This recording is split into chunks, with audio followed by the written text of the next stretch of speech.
Hello बच्चों, आज करने वाले हैं क्लास 12th का होम साइंस का यूनिट 4। और मुझे पता है आप लोगों ने बहुत कमेंट करके बोला था कि मैम आज प्लीज डाल देना याद से unit 4। Sorry for the delay guys, मेरी थोड़े से कुछ गेस्ट आए हुए थे घर पे, इस वजह से डिले हो गया। Let's start with unit 4 today, fabric and apparel. पूरा ये जो टॉपिक है बहुत ही मजेदार और मेरे को तो बहुत मजा आता है इसको पढ़ाने में, क्योंकि मैं खुद एक टेक्सटाइल डिजाइनर हूँ। तो I just love to talk about fabrics, apparel. इसलिए इस यूनिट को मैंने बहुत ही प्यार से बढ़िया करके आप लोगों के लिए बनाया है, जिससे कि जो इंपॉर्टेंट क्वेश्चन है और जो पेपर में आएंगे ही आएंगे उनको कवर करेंगे, इंपॉर्टेंट क्वेश्चंस करेंगे, रिवीजन करेंगे, आपके एमसीक्यूज, पीवाईक्यूज वो सब कुछ करने वाले हैं, ठीक है। और टेंशन मतलब बच्चों, जब तक मैं हूं तो आप लोगों के एग्जाम अच्छे ही जाएंगे। सारे बच्चों के अच्छे गए हैं, फैशन स्टडीज के, पेंटिंग के, डिजाइन के, तो होम साइंस वाले के क्यों नहीं जाएंगे, उनके भी जाएंगे। चलो स्टार्ट करते हैं चैप्टर 1 से। तो ये जो आपका यूनिट 4 है, इसके अंदर दो आपके सब चैप्टर्स हैं, 2-3 सब चैप्टर्स हैं, उनको फिनिश करते हैं। सबसे पहले आता है आपका चैप्टर 1, जो कि बात करता है design for fabric and apparel. Design for fabric and apparel की बात करी जा रही है कि जब हम कपड़ों के साथ डिजाइनिंग करते हैं, कपड़ों के फैशन के साथ डिजाइनिंग करते हैं, तो हम कैसे करते हैं। व्हाट इज डिजाइन, डिजाइन होता क्या है। सबसे बड़ी बात तो ये है कि आजकल लोगों को पता ही नहीं है डिजाइन क्या होता है। लोगों को लगता है हाथ में मेहंदी लगाने को डिजाइन कहते हैं, बल्कि ऐसा बिल्कुल भी नहीं है। डिजाइन क्या होता है, एक प्लान होता है प्रॉपर, एक ड्राइंग का, आप ड्राइंग के थ्रू भी उसको प्रोड्यूस करते हो प्रॉपर एक प्लान को, टू शो द लुक, जिससे पूरा लुक पता चले, and function of the garment before it is made. पहले क्या होता है बेसिकली एक डिजाइन, मैं सीधी सी बात बोलूं, डिजाइन कोई एक आर्ट नहीं है, डिजाइन एक कॉन्सेप्ट है, जो कि यूजर सेंट्रिक कॉन्सेप्ट है, जो आप सामने वाले के लिए बना रहे हो, है ना। डिजाइन का तो मतलब ही यही होता है जब हम सामने वाली की बातों को ध्यान में रखें। फॉर एग्जाम्पल, अगर एक फैशन डिजाइनर है तो वो अपने क्लाइंट की सोच को समझेगा और उसके हिसाब से बनाएगा। पर एक आर्टिस्ट होता है, जब वो ड्राइंग बनाता है, क्या वो अपने क्लाइंट के बारे में सोचता है? नहीं, क्योंकि आर्टिस्ट के पास क्या है, फ्रीडम होती है कि आप कुछ भी बना रहे हो, अपनी क्रिएटिविटी को एक्सप्रेस कर रहे हो। तो design is something which is made, which is functional, it's a proper plan for the client, अपने क्लाइंट के लिए। और वो आप कैसे शो करोगे? By making a drawing to show the look. तो कोई भी अगर आप डिजाइनर देख लो, चाहे वो आर्किटेक्चर वो वाला हो, मतलब आर्किटेक्ट डिजाइनर हो, चाहे वो इंटीरियर हो या वो फैशन हो, वो लोग क्या करते हैं, सबसे पहले अपना एक ड्राइंग शीट पे अपना पहले कॉन्सेप्ट बनाते हैं और वो अपने क्लाइंट को दिखाते हैं। अब आप बोलोगे आर्किटेक्ट को तो यार पूरी बिल्डिंग बनानी पड़ती है, क्या पूरी बिल्डिंग को ड्राइंग शीट पे बनाते हैं? यस। तो पहले आप अगर इंजीनियरिंग में भी जाओ या कहीं पे भी आगे लोग जाते हैं, तो वहां पे क्या करते हैं, पहले के 1 साल में उनको पेपर ड्राइंग फिर भी सिखाई जाती है कि एटलीस्ट उनको थोड़ी सी ड्राइंग करनी आए। बट आजकल के टाइम में आपके पास AI आ गया है, कंप्यूटर एडेड डिजाइन, अब तो कंप्यूटर पे डिजाइन सारे बनते हैं, तो लोग कम प्रेफर करते हैं ड्राइंग वाले को। पर पहले फिर भी आपको अपने जो इनिशियल कॉन्सेप्ट होते हैं वो ड्राइंग के थ्रू आप अपने लुक को दिखाते हो before making the garment. Garment पूरा बनाने से पहले ड्राइंग करके अपने कॉन्सेप्ट तो दिखाओ ना। अब वो बात कर रहे हैं टाइप्स ऑफ डिजाइन। डिजाइन क्या होते हैं, कितने कितने टाइप्स के होते हैं। डिजाइन क्या होता है, स्ट्रक्चरल डिजाइन होता है, और दूसरा होता है आपका अप्लाइड डिजाइन। क्या होता है, 2 तरीके के डिजाइन है, एक है आपका स्ट्रक्चर, दूसरा है आपका अप्लाइड। स्ट्रक्चर की बात करते हैं, डिपेंड्स ऑन बेसिक कट। जैसे मैंने एक बड़ी प्यारी फोटो लगाई है जहां पे क्या है, हम कटिंग के बारे में बात कर रहे हैं। कपड़ा ले लिया, अब उस कपड़ा बाजार में जाते हैं लोग, है ना। आजकल इतने सारे डिजाइनर फेमस हो रहे हैं, क्या करते हैं वो लोग, सिलमपुर से, लोकल मार्केट से कपड़ा उठाते हैं। उस कपड़े को उठा के वो क्या करते हैं, बेसिक कटिंग देते हैं, अलग अलग टाइप के सिलुएट्स बनाते हैं, कटिंग करते हैं, उसको हम बोलते हैं स्ट्रक्चर डिजाइन। जो कि आप क्या कर रहे हो, कटिंग कर रहे हो, उसको एक प्रॉपर शेप दे रहे हो। It is an integral part of the structure, जो कि स्ट्रक्चर बहुत मैटर करता है।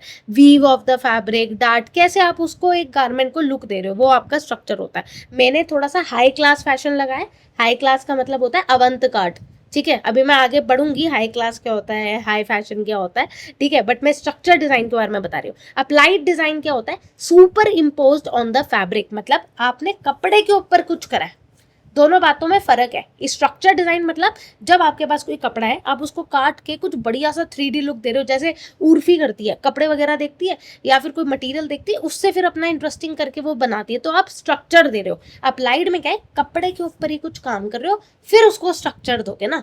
आप बेसिक स्ट्रक्चर दे दो, कुर्ता पजामा बना लो, पर आपने उसके ऊपर काम करा है, कपड़े के ऊपर, उसको कहते हैं अप्लाइड। आपने उसको फैब्रिक पेंट करा है, जैसे मैंने एक एग्जांपल दिया, ये फैब्रिक पेंटेड वाला है। या फिर किसी को भी आपने एम्ब्रॉयडरी कर दी, डाई कर दी, जहां पे आप डायरेक्ट कपड़े के ऊपर काम कर रहे हो, फिर बाद में आप स्ट्रक्चर दोगे। आई होप समझ में आ गया होगा। कहीं भी बेटा भटकते हो, ठीक है, कभी कोई डाउट आता है तो कमेंट कर दिया करो, मैं होपफुली बहुत जल्दी मैसेज करती हूँ, ठीक है। अब मैं आती हूँ अपने सेकंड टॉपिक से, जो as a designer, design industry में हो या फिर आप कहीं पे भी हो, मैं बोल रही हूँ आप लोगो डिज़ाइन कर लो, पैकेजिंग डिज़ाइन कर लो, इंटीरियर कर लो, वीडियो एडिटिंग डिज़ाइनर बन जाओ, ग्राफिक डिज़ाइनर बन जाओ, एसेसरी डिज़ाइनर बन जाओ, ज्वेलरी डिज़ाइनर बन जाओ, कोई भी डिज़ाइनर बन जाओ। बहुत इंपॉर्टेंट होता है elements of design and principle of design. मैं थक गई हूँ, इसके ऊपर मैंने अलग से एक वीडियो बनाई हुई है, जो कि मैं यहाँ पे चाहती हूँ कि आप देखो। It's my huge request, elements of design. जाके ये वाली वीडियो एक चैनल पे डली हुई है, इसका लिंक आपके डिस्क्रिप्शन में है, ठीक है। अगर आपने अभी तक यूनिट 1 और यूनिट 2 भी नहीं देखी है, वो भी देख लेना। और एलिमेंट्स ऑफ डिज़ाइन की मैंने अलग से ये एक वीडियो बनाई है, स्पेसिफिकली मैंने फैशन स्टडीज़ वाले बच्चों के लिए और जो हमारे डिज़ाइन स्टूडेंट्स हैं उनके लिए ये बनाई थी। अब मुझे नहीं पता था कि होम साइंस के भी करिकुलम में ये टॉपिक है, ठीक है। तो आप लोगों को मैं ऑलरेडी ये सब उनको डिटेल में पढ़ा चुकी हूँ, बट मैं चाहती हूँ आप लोग देखो ये वीडियो, क्योंकि इट्स वेरी इंपॉर्टेंट, ठीक है। अब एलिमेंट्स ऑफ डिज़ाइन क्या होता है, मतलब कि किसी भी डिज़ाइन को बनाने के लिए, जैसे हम कहते हैं ना, एक थोड़ा सा मैं एक छोटा सा एग्जांपल देती हूँ। जैसे हम लोग एक बच्चे को क्या करते हैं, इंग्लिश सिखा रहे हैं, तो इंग्लिश सिखाने के लिए ABCD कोर लेटर सिखाते हैं, राइट। आप अगर ABCD नहीं जानोगे तो क्या आप पूरा इंग्लिश का बना लोगे सेंटेंस, या फिर आप पूरा पैराग्राफ्स बना लोगे? नहीं बना पाओगे। तो आपको क्या पता होना चाहिए, ABCD पता होनी चाहिए, कोर पता होनी चाहिए, तब जाके आप उससे बना सकते हो, है ना। मतलब आपको एक ABCD पता होनी चाहिए, फिर आपको कुछ ऐसा चाहिए जो कि आपको सिखाए कि यार इससे वर्ड्स बनाओ, ये सब्जेक्ट होता है, इन वर्ड्स का ये मीनिंग, जो कि आपको ऑर्गेनाइज करवाए अच्छी तरीके से कि आप बेटर सेंटेंस करो। वो क्या होती है, आपकी ग्रामर होती है। तो अल्फाबेट्स क्या है, आपका कोर है। कोर क्या है, अल्फाबेट्स है। बट किस तरीके से आप उन अल्फाबेट्स के साथ गेम खेल के एक बढ़िया सेंटेंस और बढ़िया पैराग्राफ बना रहे हो, वो क्या कहलाता है, आपका ग्रामर कहलाता है। इसी तरीके से डिज़ाइन और आर्ट में सेम, बहुत बढ़िया तरीके से पढ़ा दिया मैंने। डिज़ाइन और आर्ट इंडस्ट्री में भी यही है। एलिमेंट्स क्या है आपके, ABCD हैं ड्राइंग के। मतलब आपको पता होना चाहिए पॉइंट क्या होता है, आपको पता होना चाहिए कलर क्या होता है, आपको पता होना चाहिए कि अलग अलग डायमेंशन होते हैं कलर्स के, जैसे ह्यू, वैल्यू, ये सब पता होना चाहिए। किसी भी मटेरियल का टेक्सचर क्या होता है ना, सरफेस क्वालिटी क्या होती है, लाइन क्या होता है, शेप एंड फॉर्म्स क्या होता है। और अब अगर आपको इन एलिमेंट्स को पता है तो आपको प्रिंसिपल्स पता होने चाहिए, जो कि आपकी बेसिकली ग्रामर ऑफ डिज़ाइन है, जो आपको बताएगी कि एलिमेंट्स को कैसे यूज करते हैं, एलिमेंट्स को कैसे यूज करते हैं, ठीक है। मतलब वो आपको सिखाएगी कि आपको टेक्सचर दें तो आपको कैसे उसको यूज करना है, अगर आपके पास शेप्स हैं तो आपको कैसे यूज करना है, ठीक है। एलिमेंट्स ऑफ डिजाइन के ऊपर बात करते हैं तो बेसिकली एक डायरेक्ट क्वेश्चन आता है, what is the role of principle of design. तो प्रिंसिपल ऑफ डिजाइन का काम है to organise all the elements of design, ठीक है। अब मैं आ जाती हूँ इसमें पॉइंट पे। पॉइंट क्या होता है, स्मॉल एग्जिस्टेंस इन स्पेस। किसी भी स्पेस में सबसे छोटी चीज होगी तो पॉइंट ही होगी ना। इसके बाद अगर एक आती है तो होती है वो लाइन, जो आप पॉइंट से जोड़ के बनाते हो।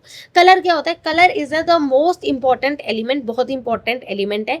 डायमेंशन ऑफ कलर्स, कलर्स की बात करूं, कलर अपनी ओरिजिनल स्टेट में, ओरिजिनल स्टेट मतलब रेड है, रेड अपना प्योरेस्ट फॉर्म में जो होता है ना, जो बिल्कुल प्योर होता है, दैट इज कॉल्ड एज ह्यू। मैं ये नहीं बोल रही हूँ उस रेड को हमने लाइट कर दिया, डार्क कर दिया, डल कर दिया या शेड उसका बदल दिया, बट किसी भी कलर का जो प्योरेस्ट फॉर्म है वो क्या कहलाता है, उसका ह्यू कहलाता है। वैल्यू क्या कहलाता है, वैल्यू का मतलब क्या कहते हैं ना, I have enhanced the value of the colour by working on the lightness and darkness. आप कलर की लाइट की इंटेंसिटी बढ़ा के या कम करके कलर का शेड बदल रहे हो, that is called as your value. Adding white makes a tint. For example, अगर मुझे रेड कलर में थोड़ा सा वाइट डाल दूंगी तो वो उसी का ही टिंट बन जाएगा। किसी भी कलर में इट्स नॉट अबाउट कि रेड में व्हाइट डालोगे तो टिंट बनेगा। अगर आप किसी भी प्योर कलर के अंदर व्हाइट डालते हो, धीरे धीरे व्हाइट डालोगे तो उसका कलर लाइट हो जाएगा, that will give you a feeling of, that is called as tint. Adding black, अगर मैं किसी कलर में ब्लैक डालूंगी तो क्या हो जाएगा, शेड हो जाता है, वो किसी कलर का शेड कहलाता है। इसी तरीके से होता है टोन। टोन क्या होता है, अगर मैं किसी कलर में ग्रे डाल रही हूँ तो वो क्या हो जाएगा, उसका टोन कहलाएगा। इंटेंसिटी क्या होती है, किसी कलर को मैं कितना ब्राइट कर रही हूँ या कितना डल कर रही हूँ, वो उसकी क्या होती है, इंटेंसिटी होती है। फॉर एग्जाम्पल, मैं उस कलर का जो सैचुरेशन है वो ही बहुत बढ़ा रही हूँ, इंटेंसिटी बहुत बढ़ा रही हूँ, ठीक है। आई होप आपको समझ में आ गया होगा। टेक्सचर क्या होता है? टेक्सचर का मतलब है, जैसे कहते हैं स्किन का टेक्सचर होता है, आपके वुड का टेक्सचर, लकड़ियों का आपने देखा होगा सरफेस कैसे खुदरा हुआ होता है, वुडन टेक्सचर होता है। आप घरों में जाते हो वो आपको अलग अलग टाइप के टेक्सचर दिखाते हैं, सर आपको मार्बल वाला लगवाना है फ्लोरिंग या आपको वुडन वाला लगवाना है, अलग अलग टाइप के आपको सरफेस दिखाते हैं, राइट। तो वो आपका क्या होता है? टेक्सचर कहलाता है। That is the sensory impression of the fabric. अगर मैं हम इस पूरे चैप्टर में हम फैब्रिक की बात कर रहे हैं, तो मैं फैब्रिक के भी अलग अलग टेक्सचर होते हैं। फॉर एग्जाम्पल अगर मैं सिल्क पहन लूँ, सिल्क की साड़ी पहनूँ, तो सिल्क का एक अलग ही स्मूथ सा टेक्सचर है, प्यारा सा टेक्सचर है। वहीं पे अगर मैं किसी क्या बोलूँ, किसी वैसी वेलवेट की ड्रेस पहन लूँ, तो वेलवेट का अलग टेक्सचर होता है। सारे फैब्रिक का अलग अलग होता है। वुलन वुलन पहनूँ तो उसका फील अलग होता है। तो वो जो उसका टेक्सचर है, सरफेस है, उसका जो फील है, सिल्की है, रफ है, वो अलग अलग फैब्रिक का अलग होता है। देन आता है आपका लाइन। लाइन क्या करता है? Line visual illusions. लाइन्स क्या करता है? विजुअली आपको इल्यूजन्स देता है। आप जितने भी आपने इल्यूजन आर्ट देखे होंगे, उनमें देखा होगा लाइंस को कैसे प्ले किया जाता है, right. Vertical line makes the person look taller and thinner. अगर मैं एक लंबी लाइन बनाऊं, सीधी एक स्ट्रेट लाइन बनाऊं, वो क्या हमें फीलिंग देती है? टॉल की, स्ट्रेंथ की। उसी तरीके से अगर मैं एक लंबी लाइन बनाऊं, हॉरिजॉन्टल लाइन, वो क्या देती है? हमें विड्थ देती है ना। ये तो आपको पता ही है। शेप एंड फॉर्म क्या होता है? द ओवरऑल सिल्हूएट और आउटलाइन ऑफ द गारमेंट। किसी भी कपड़े की प्रॉपर क्या गारमेंट है, गारमेंट का क्या शेप आ रही है, वो आपकी क्या कहलाती है? शेप। अब मैं आ जाती हूँ कलर व्हील पर। मैंने अभी जैसे कलर के बारे में बताया, अब कलर व्हील, ये सब मैंने एलिमेंट्स ऑफ डिजाइन में बहुत प्यार से समझा रखा है। इवन कलर व्हील को मैंने क्या कहते हैं, क्लास 10th का जो यूनिट 1 है, फंडामेंटल ऑफ विजुअल आर्ट, वो भी आपके लिंक डाल दिया है डिस्क्रिप्शन में। मैं चाहती हूँ कि आप देखो और इसको और ढंग से समझो। मैं यहाँ पे समझा रही हूँ, बट उसमें तो बहुत और भी ज्यादा डिटेल में है, तो थोड़ा सा आप अगर आप वो समझ लोगे तो आपको बेनिफिट देगा। कलर व्हील क्या काम करता है? कलर व्हील बनता है आपके 3 कलर से, जो होते हैं आपके red, yellow, blue. Primary colour, secondary colour और टर्शरी कलर। ये तीनों बेसिकली आपके पूरा कलर व्हील क्या होता है, उसमें प्राइमरी कलर्स होते हैं, सेकेंडरी होते हैं, टर्शरी होते हैं। बट जो प्राइमरी वाले होते हैं वो होता है रेड, येलो, ब्लू। वो कलर्स नेचर में ओरिजिनली प्रेजेंट है, वो कलर्स हम नहीं बना सकते। तो इन कलर्स को हम मिक्स करके वी कैन मेक सेकेंडरी, और फिर सेकेंडरी को मिक्स करके एक प्राइमरी और एक सेकेंडरी को मिक्स करके वी कैन मेक टर्शरी। ठीक है। नेक्स्ट हम आ जाते हैं प्रिंसिपल्स ऑफ डिजाइन पे। अच्छा, मैंने कलर व्हील में एक चीज नहीं बताई। ये जो कलर व्हील है, ये आपका इसमें अगर हम देखें तो ये जो सेंटर के जो ट्रायंगल के 3 कलर हैं, ये क्या होते हैं? Primary, secondary and tertiary. But अगर मैं इनको मिक्स करूं, प्राइमरी कलर्स को, रेड एंड येलो, तो क्या बन जाएगा? सेकेंडरी। अगर मैं मिक्स करूं रेड और ब्लू को, तो क्या बन जाएगा? आपका वॉयलेट कलर बन जाएगा, जो कि आपका सेकेंडरी कलर है। और अगर मैं येलो और ब्लू को मिक्स कर दूं, तो मेरा ग्रीन बन जाएगा, जो मेरा सेकेंडरी कलर है। तो ये तीनों प्राइमरी कलर से आप सेकेंडरी कलर बना सकते हो। टर्शरी कैसे बनते हैं? एक प्राइमरी कलर लेते हैं और एक हम सेकेंडरी कलर लेते हैं। Principle of designs. Principle of designs भी, इसके ऊपर एक अलग से प्रॉपर वीडियो बनी हुई है, जो आपको ये सिखाते हैं कि एलिमेंट्स ऑफ डिजाइन को आपको कैसे यूज करना है। ठीक है। जैसे इसने बोला, पहला बोला प्रोपोर्शन। प्रोपोर्शन का मतलब क्या है? आप अपनी शीट है आपके पास, उसमें आप कैसे अपने शेप्स को बैलेंस कर रहे हो। एक तरफ ज्यादा हो रहा है, एक तरफ कम हो रहा है, ऐसे नहीं। आपको अपनी अगर शीट है तो उसको प्रॉपरली बैलेंस करना पड़ेगा ना आपको। उसको फॉर एग्जाम्पल अगर मैं दूं, आप एक ह्यूमन फिगर बना रहे हो, एक ह्यूमन फिगर बना रहे हो, बट उसका सिर बड़ा है और उसकी बॉडी छोटी है, तो क्या है? यहाँ पे प्रपोर्शन की कमी है। The spatial relationship of all parts of design to each other and the whole garment. तो हर एक एलिमेंट अब अगर अपने डिजाइन में डाल रहे हैं, ये तो मैंने आपको ड्राइंग का एग्जांपल दिया, बट मैं अगर डिजाइन का दूं, फॉर एग्जांपल अगर आप किसी के लिए स्टेपलर बना रहे हो, तो स्टेपलर का जो आपका ऊपर का पार्ट होगा, नीचे का पार्ट होगा, वो प्रपोर्शन में होना चाहिए, राइट। ये तो नहीं ना नीचे का बहुत बड़ा बना दिया, ऊपर का छोटा। तो each and every design should be in proportion. आपका गारमेंट भी पूरा प्रपोर्शन में होना चाहिए। जितना आपका इधर की स्लीव है, उतनी इधर की होनी चाहिए। ऐसा नहीं होना चाहिए कि एक साइड से आपने बहुत वाइड कर दिया, एक तरफ से कम कर दिया। You have to maintain proportion. Balance क्या कहता है? कैन बी फॉर्मल और कैन बी इनफॉर्मल। बैलेंस का मतलब होता है, जैसे मैं बोलूँ, अगर एक सिंपल टी शर्ट है जैसे ये, तो जितनी मेरी स्लीव इधर है उतनी मेरी स्लीव इधर है, तो ये क्या है? बैलेंस्ड है। जितना मेरा आगे से कटिंग है उतना ही मेरे कपड़े का पीछे से कटिंग है, तो ये क्या है? बैलेंस है। एसिमेट्रिकल आजकल बहुत चल रहा है, आपने देखे होंगे ऐसे कितने डिजाइन होते हैं जिसमें जैसे कुर्ता है, उसमें ऊपर की तरफ कम है कटिंग और नीचे की तरफ उन्होंने पूरा लंबा छोड़ रखा है ना। तो ये क्या है? ऊपर आगे की तरफ ऊपर से है कटिंग और पीछे की तरफ बहुत स्पेस है। तो ये यहाँ पे क्या हो रहा है? एसिमेट्रिकल है, जहाँ पे आप बैलेंस का ही पार्ट है पर ये एसिमेट्रिकल है, जो कि हमें विजुअली बैलेंस नहीं दिख रहा है। एम्फोसिस क्या होता है, वेरी इंपॉर्टेंट पॉइंट। एम्फोसिस मतलब अगर आपके पास कोई भी चीज़ आपको फोकस में लेके आनी है, फोकल पॉइंट पे।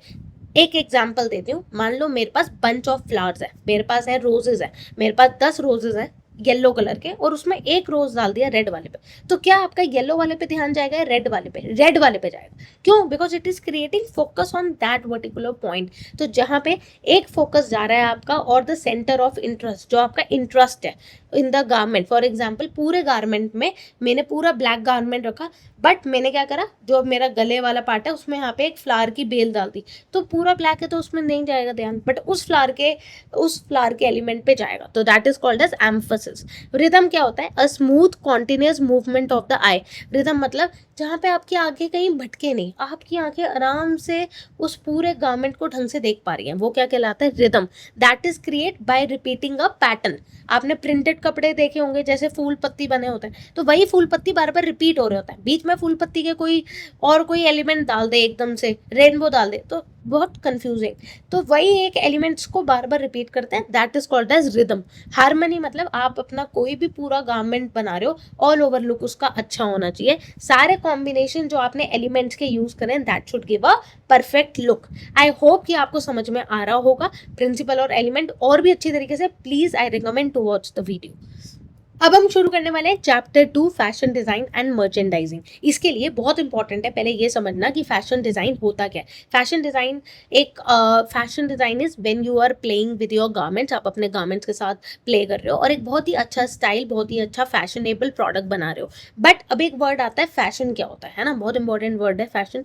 Fashion it's a proper life style, it's not just about कपड़ा। किसी ने बड़े अच्छे कपड़े पहन लिए, ब्रांडेड पहन लिए तो फैशनेबल हो गया, नहीं, ऐसा नहीं है। Fashion is all about your lifestyle which you pursue along with the choices of a individual person। मैंने अपनी थ्रू आउट ही 4 साल निफ्ट की पढ़ाई से बता सकती हूँ, फैशन का रियल मतलब यही है कि आपके क्या चॉइसेस आप लेते हो और आपका क्या लाइफस्टाइल है। ठीक है, स्टाइल के बारे में बात करते हैं। अभी आपको हो सकता है ये समझना है कि लाइफस्टाइल बोल रहे हैं, क्या चॉइसेस बोल रहे हैं, क्योंकि अभी आपको आगे जाके समझ आएगा कि इसका मतलब ये है कि हर बंदे के अपने ऊपर अपनी चॉइसेस होती हैं, जिसके बेसिस पे वो अपना फैशन डिसाइड करता है। इन शॉर्ट मतलब यही है। ठीक है, स्टाइल के बारे में बात करती हूँ। The distinct way of dressing मतलब क्या है? एक बंदे का, हर इंसान का अपना एक स्टाइल होता है, that is called as distinct way. हो सकता है कि मेरा अलग स्टाइल हो, आपका अलग स्टाइल हो, तो वो सबका डिस्टिंक्ट वे कहलाता है। फैशन क्या है? A style that is currently accepted and popular with the majority of people. May be that style is अभी के लिए कोई चीज़, ऐसा एक प्रोडक्ट है जो कि एक पर्टिकुलर कम्युनिटी या एक पर्टिकुलर ग्रुप उसको यूज़ कर रहा है, या फिर वो उसको वेयर कर रहा है। फॉर एग्जांपल मैं बोलूँ कि आज अगर मैंने एक इंडो वेस्टर्न साड़ीज़ नहीं पहनते लोग ऑफिस में, बट एक मैंने फॉर्मल वेयर साड़ी का एक स्टार्ट कर दिया पहन के जाना, और मेरा स्टाइल इतना पॉपुलर हो गया कि इतने मेजॉरिटी ऑफ लोगों में पॉपुलर हो गया कि वो एक फैशन बन गया, that is called as a fashion. एक पर्टिकुलर स्टाइल इतना पॉपुलर हो जाना, जैसे फटी हुई जीन्स चली थी, है ना, जैसे वो आपकी रिप्ड जीन्स चली थी, तो वो क्या हुआ, वो जो आपका लोगों को लगता था ये क्या है, वो एक तो कम्युनिटी ने चालू किया, ठीक है, और उस कम्युनिटी ने एक मैं बोलूँगी लोअर क्लास कम्युनिटी ने पहनना चालू किया, और उसको पहन के मेजॉरिटी ऑफ पीपल ने उसको एक्सेप्ट किया। मतलब मान लो यार, मेरे को देख के किसी ने बोला यार ये आप तो फॉर्मल साड़ी पहन के आते हो, हम भी पहन के आएंगे, सामने वाले ने बोला हम भी पहन के आएंगे, उसने बोला हम भी पहन के आएंगे, तो मैक्सिमम लोग वही पहन के आने लगे, दैट बिकम्स योर फैशन। वहां पे क्या होगा, आपका स्टाइल एक्सेप्ट हो रहा है और दुनिया उसको करना चाहती है। जैसे मैं बोलूँ आईफोन लॉन्च हुआ, एक बंदे ने लेके गया, उसको देखे आईफोन 16 और 10 लोगों ने पहन लिया, that is coming to fashion. हर कोई उसी को लेके घूम रहा है, तो क्योंकि वो मेजॉरिटी ऑफ पीपल ने एक्सेप्ट कर लिया, that is called as fashion.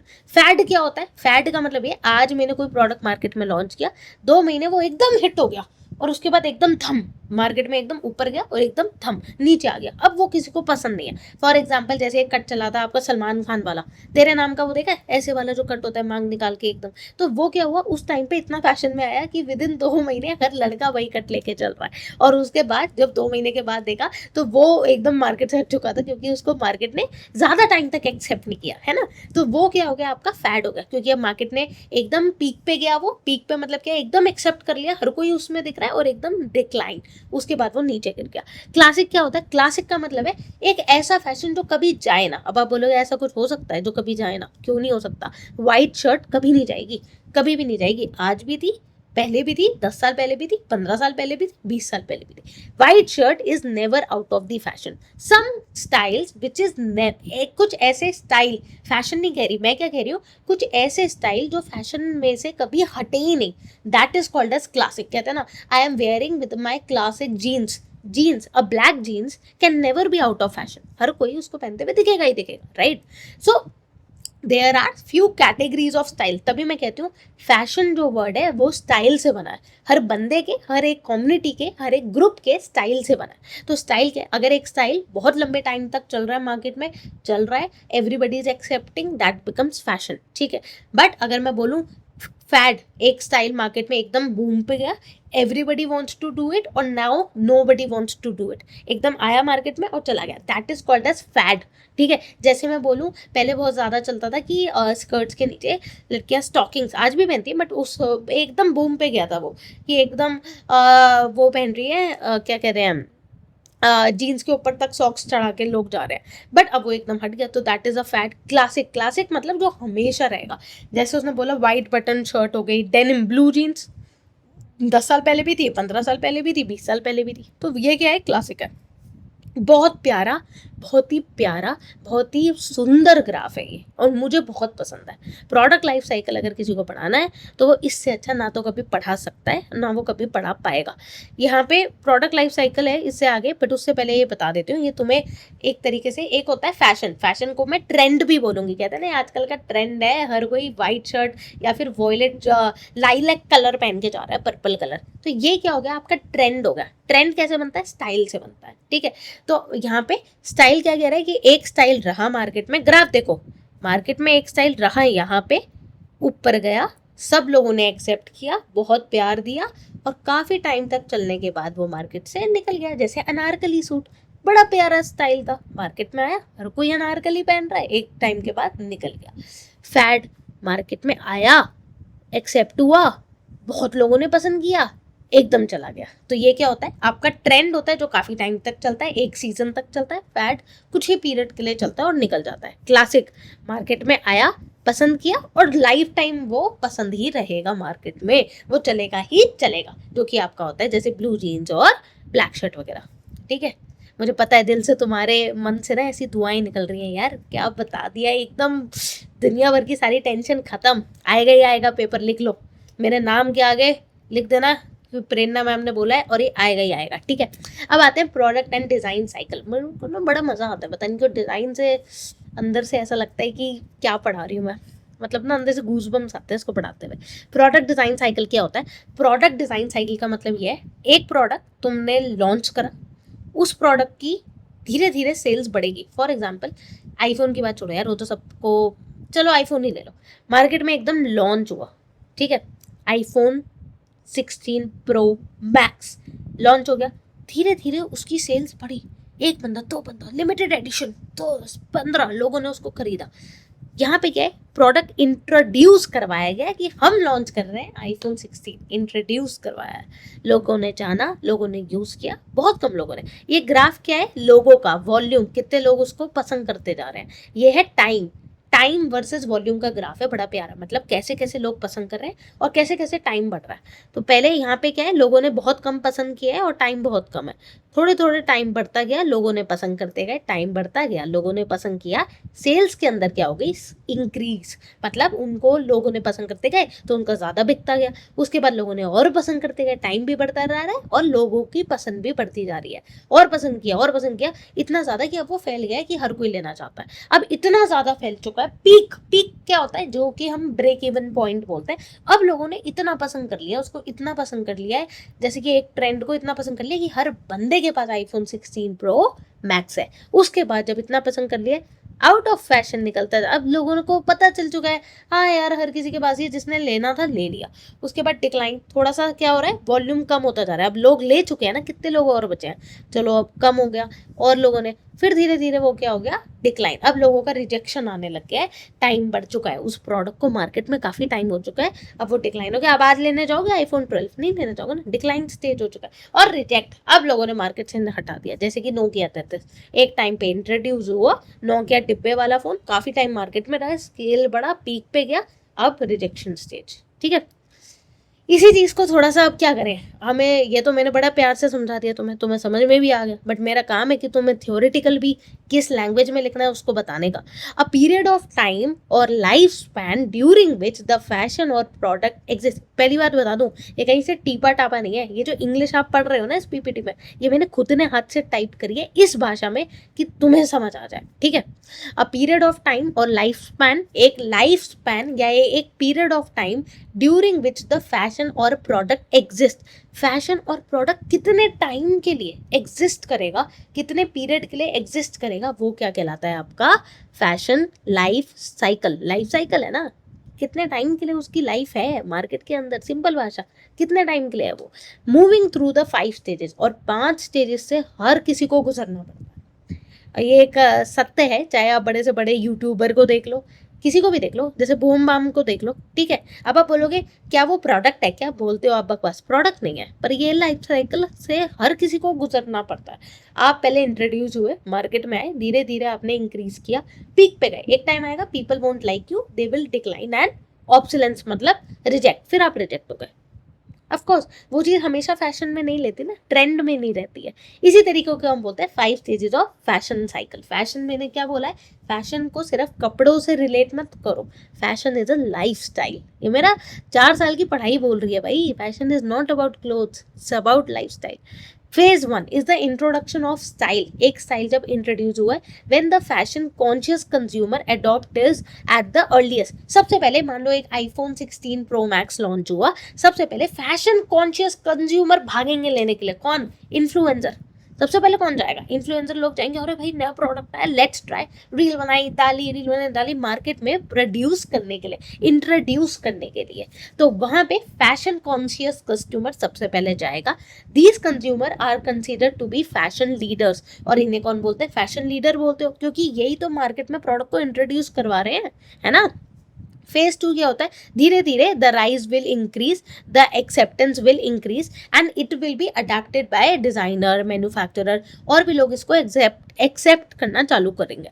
Phase 3 क्या होता है, द पीक ऑफ पॉपुलैरिटी, बहुत ही बढ़िया, POP, दैट इज एक ऐसा peak point where the style has been widely worn. अब इस सोसाइटी में उस टाइप का अनारकली सूट सबने पहन लिया है। It is the phase where the majority of consumer demand and accept variation of the style at different price point. यहाँ पे ये मेजोरिटी ऑफ कंज्यूमर की जो डिमांड है और एक्सेप्ट है, ये हमें ध्यान में रखना पड़ता है अलग अलग प्राइस पॉइंट पे, क्योंकि अब क्या हो रहा है, अब मैक्सिमम लोगों के पास आ चुका है, तो अब आप क्या करोगे, तो नेक्स्ट आपका प्रोडक्ट डिक्लाइन होगा इन पॉपुलैरिटी। अब लोगों को पता चल चुका है, ओवर एक्सपोजर हो चुका है, सबको पता है भाई, इतनी सी कम्युनिटी को पता था, अब सबको पता हो चुका है, जिसको खरीदना था उसने खरीद लिया, डिक्लाइन आ गया। फिर क्या करते हैं, जब आपने अनारकली सीजन, फॉर एग्जांपल मैंने अपना समर कलेक्शन निकाला, जैसे मैंने अप्रैल में निकाला, लोगों ने खरीदा, पीक पे गया वगैरह, फिर क्या करते हैं लोग, अब ओवर एक्सपोजर हो चुका है, सब हो चुका है, चलो भाई डिस्काउंट लगाओ, ऑफर लगाओ 50% ऑफ, क्योंकि अब पता है उन्हें नया प्रोडक्ट लॉन्च करना है ना भाई। आईफोन 16 प्रो मैक्स है, 17 प्रो मैक्स भी तो करना होगा, 18 प्रो मैक्स भी तो करना है, मार्केट से हटाओ, डिस्काउंट लगा दो, ऑफर लगा दो, सेल्स लगा दो, दिवाली सेल लगाओ, एंड ऑफ सीजन लगा दो, एंड ऑफ द ईयर लगा दो, समझे। अब क्या आता है फेज 5, मार्क्स ऑब्सोलेंस, मतलब कि जहां पे स्टाइल अब रिजेक्ट हो चुका है, अब किसी को नहीं चाहिए आईफोन 10, समझ गए होंगे। अब आ जाते हैं fashion merchandising and 6 right. Fashion merchandising क्या होता है, मतलब फैशन का मतलब है यहाँ पे लाइफस्टाइल, पहले बोल चुकी हूँ, प्रोडक्ट का मतलब है, पता है कोई पढ़ाता नहीं है, बट मैं तुम्हें इजी भाषा में समझा रही हूँ। मर्चेंडाइज का मतलब कोई भी प्रोडक्ट, ठीक है, उसके 6 राइट्स हैं, यहाँ पे राइट टू लिव की बात नहीं कर रही हूँ, 6 राइट्स हैं फैशन प्रोडक्ट के। अगर हमें बिजनेस करना है फैशन का, मान लो अगर आपको आगे चल के किसी भी प्रोडक्ट का करना है, फैशन नहीं है ये, लाइफस्टाइल है, किसी प्रोडक्ट का करना है, तो एक सक्सेसफुल मर्चेंडाइजर कौन होगा, एक सक्सेसफुल बिजनेस वाला कौन होगा, एंटरप्रेन्योर कौन होगा। राइट मर्चेंडाइज, सबसे पहले तो सही प्रोडक्ट बनाओ, सबसे पहले तो प्रोडक्ट ही ज़रूरी है भाई, मर्चेंडाइज का मतलब है यहाँ पे प्रोडक्ट, जो आपका मटेरियल है वो सबसे पहले सही होना चाहिए, सबसे करेक्ट होना चाहिए। फॉर एग्जांपल आप अनारकली सूट बना रहे हो, या फिर आपने कुछ ऐसा बना लिया ट्रेडिशनल एकदम, ठीक है, तो क्या है, मान लो आज मुझे एक फ़ोन की कंपनी खोलनी है, तो मैं नोकिया बना दूँ तो फायदा नहीं है ना डिब्बे वाला बनाने का। तो आपको अपना पहले सही प्रोडक्ट को बनाना है, सही प्रोडक्ट का मार्केट कैप आप समझोगे, राइट प्लेस, और वही प्रोडक्ट आपको सही जगह पे आपको लॉन्च करना है, राइट टाइम, सही टाइम पे करना है। फॉर एग्जांपल मैंने अपने लिए अपना एक मैं कलेक्शंस बनाती हूँ, बेडिंग के भी बनाती हूँ, अब वुमेन के अपैरल के बनाती हूँ। फॉर एग्जांपल मैंने किसी के लिए एक लहंगा डिज़ाइन कर दिया, अब लहंगा डिज़ाइन कर रही हूँ, मेरी एक कंपनी है जो लहंगास बनाती है, तो सही सीजन में करूँगी, है ना, श्राद्ध के टाइम पे तो नहीं करूँगी लहंगा लॉन्च, या फिर मैं अपना एकदम समर के टाइम तो नहीं करूँगी, जब वेडिंग सीजन होगा तभी करूँगी ना। तो राइट टाइम पे होना चाहिए, राइट प्रोडक्ट होना चाहिए,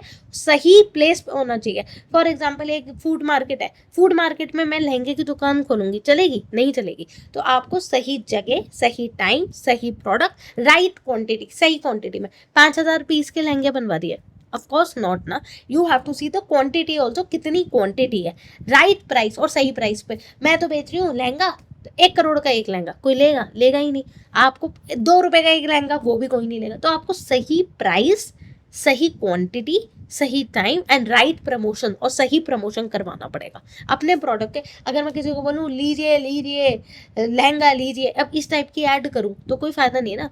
अब मुझे उसके लिए अपना मेंटेन करना पड़ेगा अपना प्रॉपर स्टैंडर्ड। इसलिए ये 6 hours of fashion merchandise very important.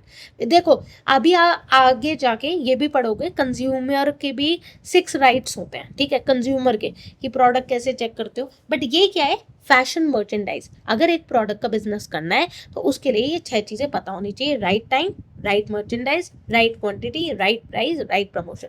अब अपनी लैंग्वेज में लिख देना that the product should be launch on the right place at the right time. You can give an example, right time, the right quantity, then points में लिखोगे the any product you are launching you should know the number of quantity or the pieces you are promoting, the promoting style should be also। अब आपको promotion कैसा करना है, newspaper में add देनी है या रेडियो पे ऐड देनी है या आपको पैम्पलेट बांटने हैं, तो अलग अलग तरीके के एडवर्टाइजमेंट के तरीके होते हैं, राइट।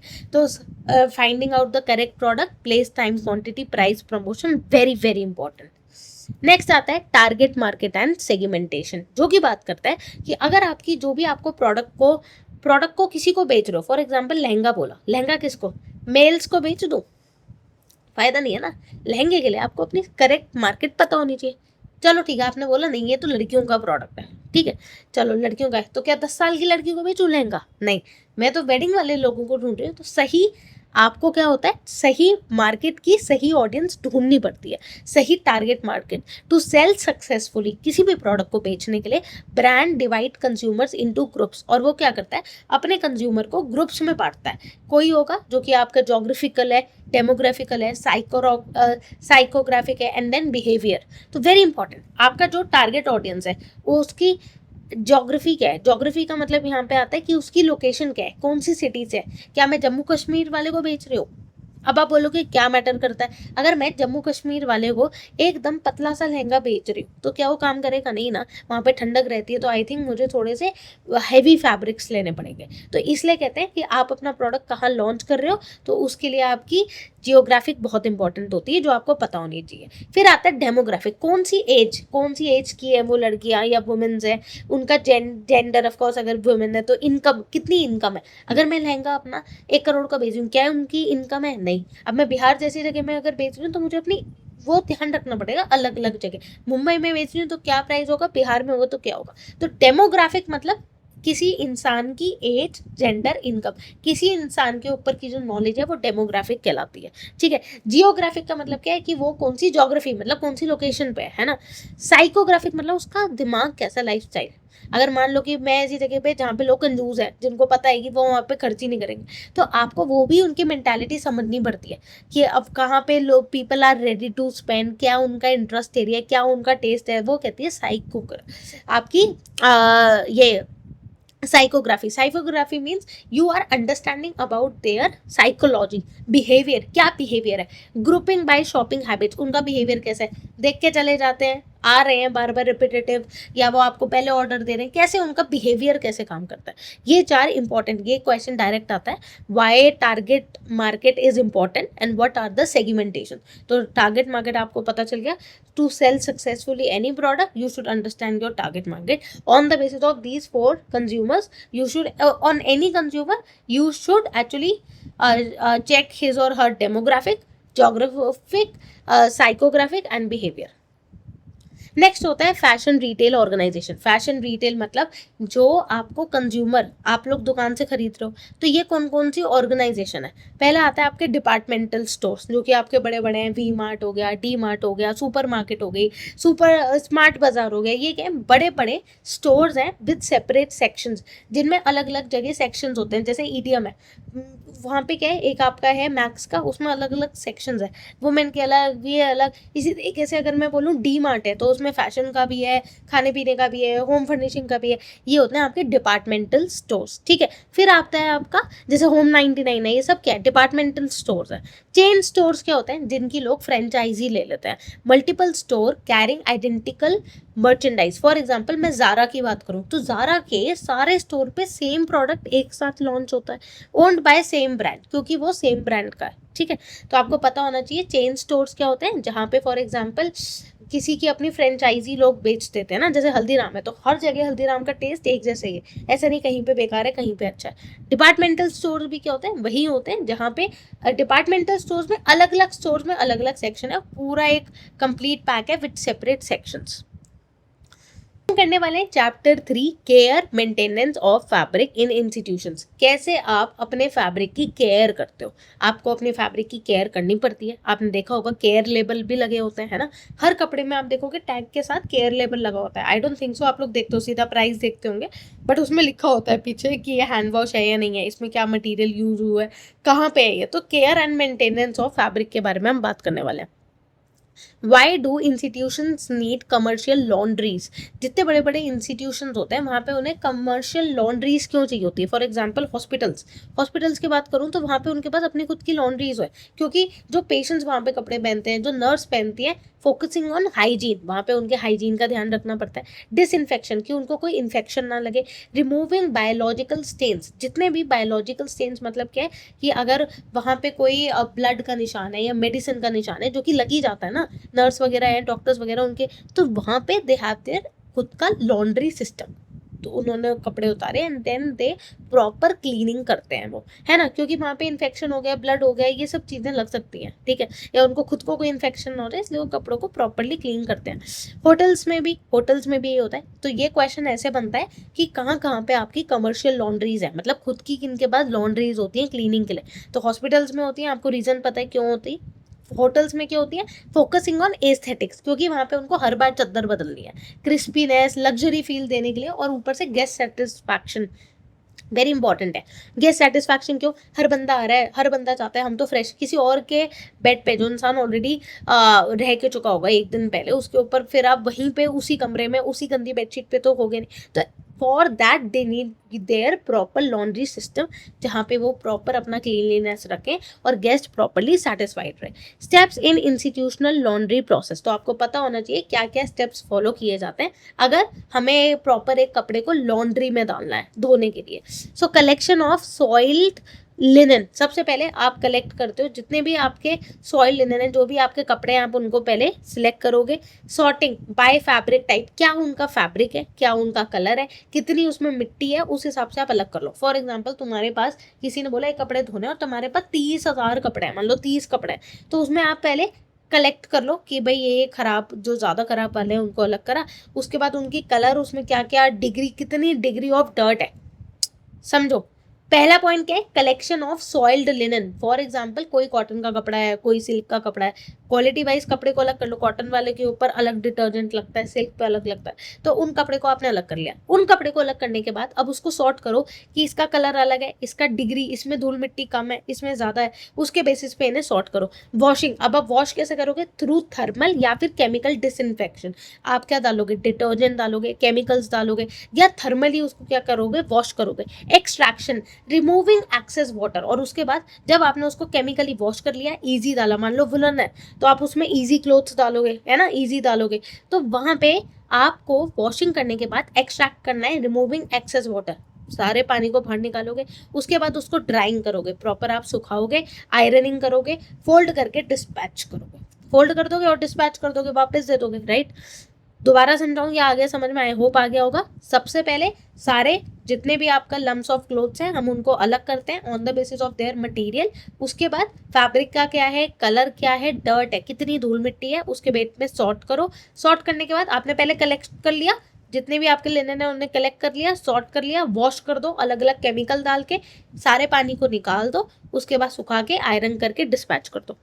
नेक्स्ट आता है कमर्शियल लॉन्ड्री इक्विपमेंट्स। अगर मुझे अब लार्ज स्केल पे, जैसे हम बोलूँ टेक्सटाइल इंडस्ट्रीज है, तो वहाँ पे कोई भी प्रोडक्ट बनता है तो ऑफकोर्स वो वॉश करके उसकी डाइंग का नेचर हो गया या उसकी क्वालिटी चेक करते हैं, वहाँ पे धोते ज़रूर है। तो उन धोने की उनके पास क्या होती है, अलग अलग मशीन। क्या वो वॉशिंग मशीन में धोते हैं? नहीं, वहाँ पे उनकी मशीन्स अलग होती हैं। जैसे कि पहला होता है वॉशर एक्सट्रैक्टर। वॉशर एक्सट्रैक्टर यहाँ पे फोटो लगी है, देखो ये ऐसे दिखता है। ये यहाँ पे कपड़े इस सर्कल में डालते हैं, सारे के सारे बम्प करते हैं और उसके बाद ये वॉश करता है।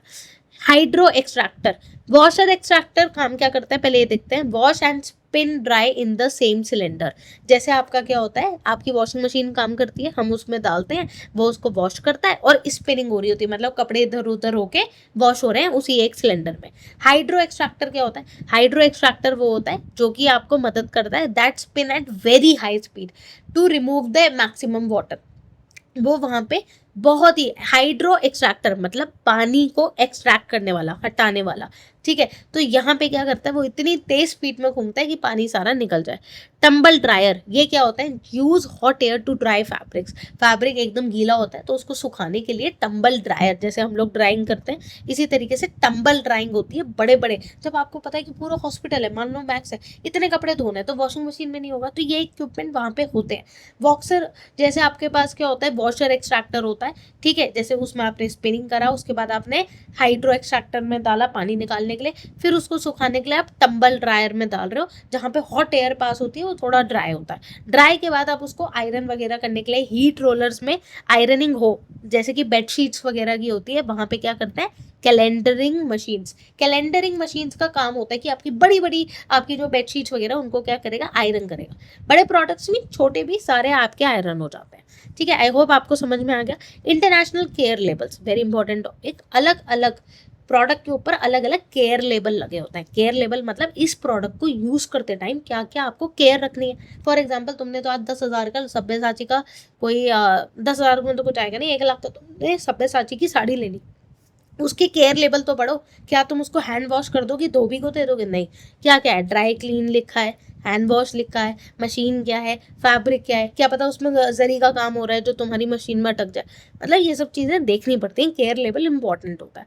वॉश टब, वॉशिंग मतलब यहाँ पे कह रहा है वॉश टब के बारे में बता रहा है, केयर लेबल में वॉश टब के बारे में लिखा होता है कि आपको उसको टब में वॉश करना है या फिर आपको हैंड वॉश करना है, ठीक है। ट्रायंगल, ट्रायंगल का मतलब यहाँ पे मतलब अलग अलग सिंबल होते हैं जो केयर लेबल पे बने हैं।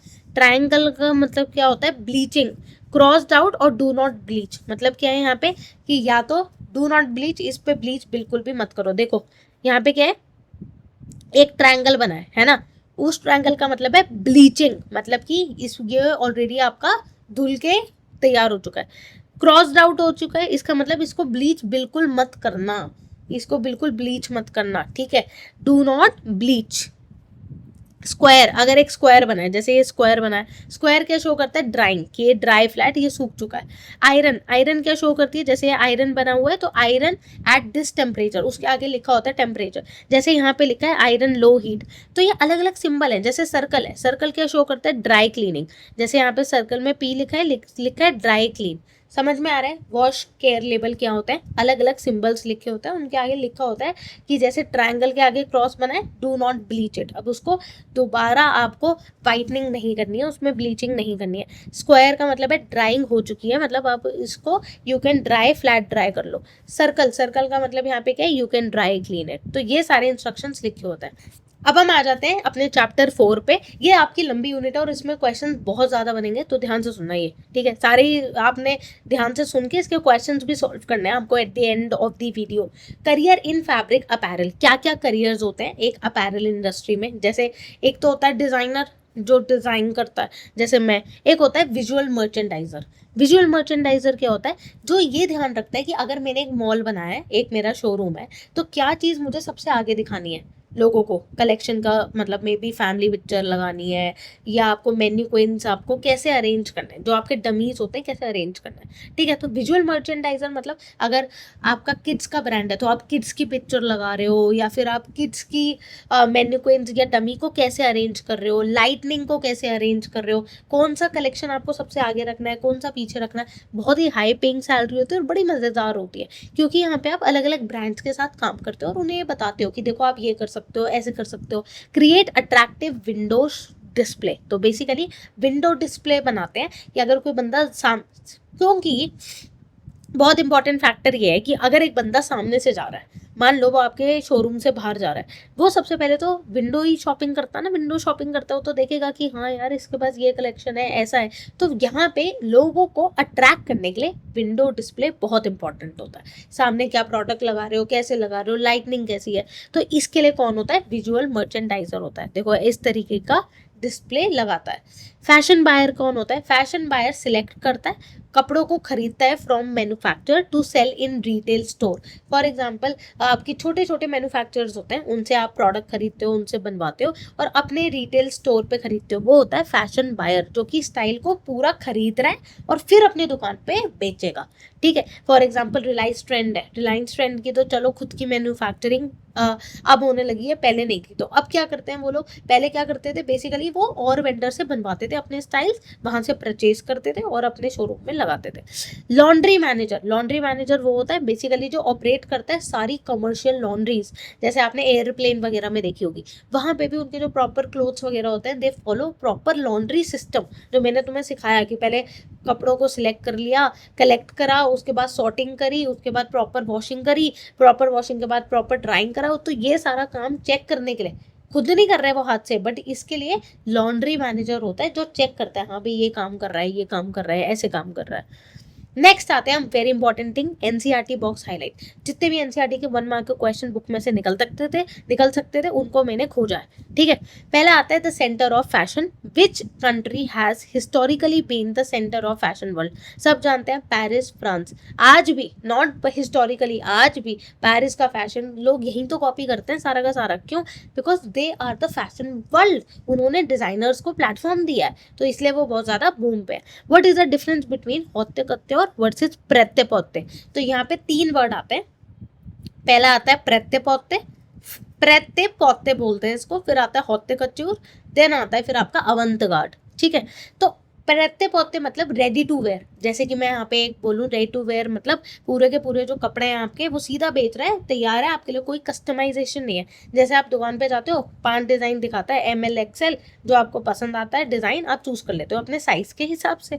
ये क्या है आपका प्रत्ये पौत्ते मतलब it is ready to wear any design which is mass produced. वो आपके यहाँ पे भी मिल रहा है, जैसे ज़ारा है, वो ज़ारा के हर शोरूम पे एक ही डिज़ाइन है, राइट, एक ही डिज़ाइन वो अपना लॉन्च कर रहे हैं, सबको बेच रहे हैं, मास प्रोडक्शन कर रहे हैं, कोई कस्टमाइजेशन तो यहाँ पे है नहीं, उनके फिक्स स्टैंडर्ड साइज है, वो होता है आपका प्रत्ये पौत्ते।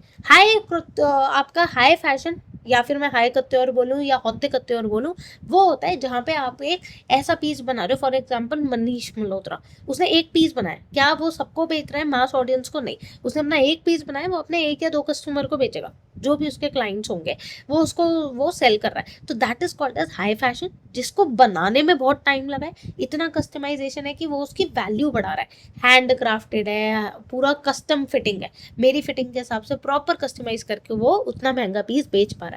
तो हाई फैशन या हौते कत्ते क्या होता है, इज एक्सक्लूसिव कस्टम फिटेड, वहां पे आपकी कस्टमाइजेशन है, प्रॉपर फिटिंग हो रही है, हैंडमेड है, प्रॉपर हाथ का बना हुआ है। प्रत्ये पौत्ते क्या होता है, रेडी टू वेयर मतलब तो तैयार है, बस सीधा खरीदो पहनो। जैसे कि आपके जितने मिडिल क्लास लोग हैं वो क्या है, वो रेडी टू वेयर ही तो करते हैं। Clothing produces in standard size for the masses, जहाँ पे स्टैंडर्ड साइज सारे मासेस में ज़ारा आपका कहीं पे भी खुला हो, पटना में खुला हो, यूपी में खुला हो, दिल्ली में खुला हो, या फिर मैं बोलूँ आपके मुंबई में खुला हो, सब जगह पे सेम ही दे रहा है, राइट। कलर व्हील की बात करूं, who develop the most commonly use standard colour wheel, किसने निकाला ये कलर व्हील? दवीद यू परंग, इसको द परंग कलर सिस्टम भी कहते हैं। जो तुम्हें कलर व्हील दिखाया है उसको हम बोलते हैं दवीद यू परंग। प्रीवियस ईयर क्वेश्चंस पे देखते हैं क्या क्या क्वेश्चंस प्रीवियस ईयर में आए हुए। Lines can create visual illusions in apparel, क्या जो लाइंस होती हैं वो विजुअली एल्यूजन क्रिएट करती है? यस, क्योंकि लाइन, वर्टिकल लाइन, देखो लाइन आपकी तीन होती है मेन। पहली होती है जो आपकी स्ट्रेट लाइन है, वर्टिकल लाइन, वो क्या करती है, वो आपको हाइट देती है। किसी भी इंसान को एक वर्टिकल लाइन फैशन के टर्म में हाइट देती है, पतला दिखाती है, लंबा दिखाती है, राइट। वर्टिकल लाइन क्या है, मतलब एक मॉडल्स भी देखो तो they are just vertical line, पतली सी है, टॉलर है और स्लिमर है। हॉरिजॉन्टल लाइन क्या होती है, अगर एक हॉरिजॉन्टल लाइन हमें कैसी फीलिंग देती है, कट अक्रॉस द बॉडी, कि आपने बॉडी के अंदर एक कट लगाया हुआ है, creating an illusion of with, making the wearer look shorter and broader. Basically क्या है, जो आपने देखे होंगे हॉरिजॉन्टल लाइन मतलब एक स्लीपिंग लाइन को हॉरिजॉन्टल लाइन बोलते हैं, मतलब कि वो इंसान अब थोड़ा ब्रॉड लग रहा है, मोटा लग रहा है, शॉर्टर है, छोटा है, तो वो आपको एक हॉरिजॉन्टल लाइन की फीलिंग देगा। डायगोनल का मतलब क्या होता है, जो आपको मूवमेंट दिखाई दे रहा है आपको, ठीक है। फ्लैट डायगोनल्स एड विथ, जहाँ पे उनकी चौड़ाई, मतलब जो इंसान ज़्यादा विथ भी नहीं है, ज़्यादा चौड़ा भी नहीं है, तो वो वहाँ पे हम डायगोनल लाइन को शो कर रहा है। How does institutional laundry in a hospital differ from that in hotel, तो लॉन्ड्री सिस्टम हॉस्पिटल की और होटल की अलग होती है? यस, अलग होती है। हॉस्पिटल में जो लॉन्ड्री बनाई जाती है कपड़े धोने के लिए, उनका मेन फोकस होता है स्ट्रिक्ट हाइजीन, कि वहाँ पे बिल्कुल भी जर्म्स ना हो, बैक्टीरिया ना हो, इन्फेक्शन किसी और को ना फैले। वहाँ पे उनका मेन स्ट्रिक्ट चीज़ ये है कि अब हाइजीन और डिसइंफेक्शन पे काम होता है। वो जो केमिकल्स डालते हैं वो भी ऐसे होते हैं जो हाइजीन और डिसइंफेक्शन पे काम करते हैं। Linen are often soiled with biological waste, तो जो लिनन है, जो उनके कपड़े हैं, लिनन यहाँ पे कपड़ों की बात करी जा रही है, कि जो उनके क्लोथ्स होते हैं उनमें बायोलॉजिकल वेस्ट होता है, मे बी ब्लड लगाओ या कुछ लगाओ, तो they require a very strong chemicals, तो उनको हॉस्पिटल के कपड़े धोने के लिए बहुत स्ट्रॉन्ग केमिकल्स लगेंगे, थर्मल डिसइंफेक्शन लगेगा, या फिर उसमें आप डिसइंफेक्टेंट डालोगे जिससे इन्फेक्शन ना हो। होटल लॉन्ड्री में क्या होता है, वहाँ पे उनकी एस्थेटिक्स के लिए करा जाता है, उन्हें साफ रखा जाता है, इसलिए नहीं कि उन्हें जम्स ना लगे, इसलिए साफ रखा जाता है जिससे वो होटल सुंदर लगे, एस्थेटिक्स लगे, कंफर्टेबल फील हो, क्रिस्प फीलिंग आए, राइट। तो स्टार्चिंग परफेक्ट आए, वो क्या करते हैं, स्टार्चिंग करते हैं, वहाँ पे वो प्रॉपर धोते हैं, परफेक्ट आयरन करते हैं, उनको बहुत सुंदर आयरन करेंगे, सारा रिमूव करेंगे, अगर वहाँ पे किसी ने खाया है बेडशीट के ऊपर, फूड स्टेन हो गया, या किसी कॉस्मेटिक प्रोडक्ट हो गया जैसे कि लिपस्टिक है या कुछ है, ये सारी चीज़ों को हटाएंगे। And the main goal is guest satisfaction, बस ये पूछ रहा है हॉस्पिटल के केस में आप वहाँ पे केमिकल्स और इन सब को बहुत हाईली यूज़ करते हो, हाइजीन वगैरह को, जिससे कि किसी बंदे को इन्फेक्शन ना हो।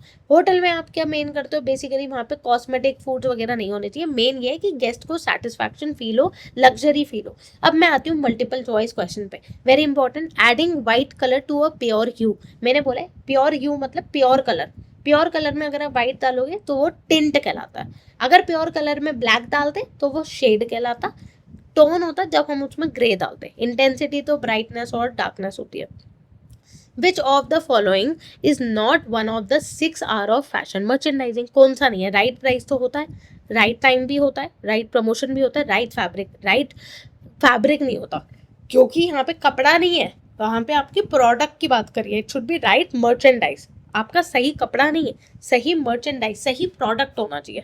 The machine use in commercial laundries specifically for ironing, ऐसी मशीन जो कि आयरनिंग के लिए यूज करी जाती हैं बेडशीट्स वगैरह को, उसे हाइड्रो एक्सट्रैक्टर बोलते हैं? नहीं, हाइड्रो एक्सट्रैक्टर मतलब पानी को एक्सट्रैक्ट करने वाला है ना। टम्बल ड्रायर वो तो ड्राइंग के लिए यूज होता है। वॉशर एक्सट्रैक्टर ये तो आपके वॉश करने के लिए, स्पिन करने के लिए होता है, जिससे कपड़े धुल सके। कैलेंडरिंग मशीन आयरनिंग करने के लिए क्या है, अगर कपड़े को आयरन करना है तो उसके लिए कौन सी मशीन है? Calendering machine. फिर आता है a style that remains universally accepted and never completely go out of the fashion, एक ऐसी चीज़ जो हम एशिया के लिए, मतलब मैं ये बोलूँगी यूनिवर्सली सबने एक्सेप्ट करी और फैशन से कभी नहीं जाएगी। फैड का तो मतलब है फैशन में आया और तुरंत चला गया, ट्रेंड का मतलब है फैशन में आया, काफ़ी टाइम टिका और चलता बना, उसके बाद क्लासिक, वो कहता है क्लासिक फैशन, जैसे कि आपकी ब्लू जीन्स हो गई, वाइट शर्ट हो गई, डेनिम हो गया, ये हमेशा फैशन में रहेगा। तो ऐसी चीज़ें जो यूनिवर्सली एक्सेप्ट है and they will never go out of fashion is classic. On an international care level a triangle symbol क्या शो करता है? वॉशिंग नहीं, ब्लीचिंग यस, इट शोज कि अगर ट्रायंगल का है, खाली ट्रायंगल है तो it means bleach, you can bleach it, but triangle के ऊपर क्रॉस है तो डू नॉट ब्लीच।